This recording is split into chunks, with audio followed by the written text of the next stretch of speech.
রাজধানীর উত্তরার একটি বাসায় ঢাকা মহানগর পুলিশের ডিএমপির সাবেক অতিরিক্ত কমিশনার ও ডিবির সাবেক প্রধান হারুন রশিদ অবস্থান করছেন এমন খবরে ওই বাসা ঘিরে রাখে স্থানীয়রা।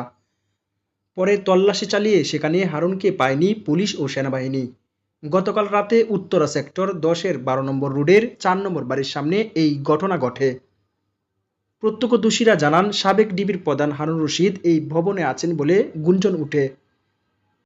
এরপর ফেসবুকে অনেকে লাইভ শুরু করে। লাইভ দেখেই সবাই বাড়ির সামনে এসে জড়ো হন। বাড়িটিতে অনেকগুলো পরিবার থাকে। হারুন কোন ফ্লোরে আছেন তা নিশ্চিত হওয়া যায়নি, তবে বাড়ির চারপাশে এমনভাবে ঘিরে রাখা হয়েছে তার পক্ষে পালানো সম্ভব নয়। রাত 10টার পর থেকে হারুনের উপস্থিতির গুঞ্জন থাকলে সেখানে পুলিশ ও সেনাবাহিনীর সদস্যরা আসে, তবে তারা বাড়িটিতে তল্লাশি চালিয়ে হারুনকে পাননি। এই বিষয়ে জানতে চাইলে রাত 12টায় উত্তরা পশ্চিম থানার এক কর্মকর্তা জানান, ভবনের ভিতরে কোনো আসামি পাওয়া যায়নি। পুলিশ ও সেনাবাহিনী ঘটনাস্থল থেকে চলে গেছে।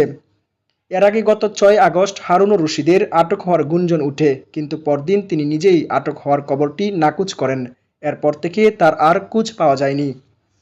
সর্বশেষ 16 আগস্ট রাজধানীর কিলকেতে লেক সিটি কনকর্ড এলাকায় একটি অভিযান চালিয়েছিল যৌথ বাহিনী।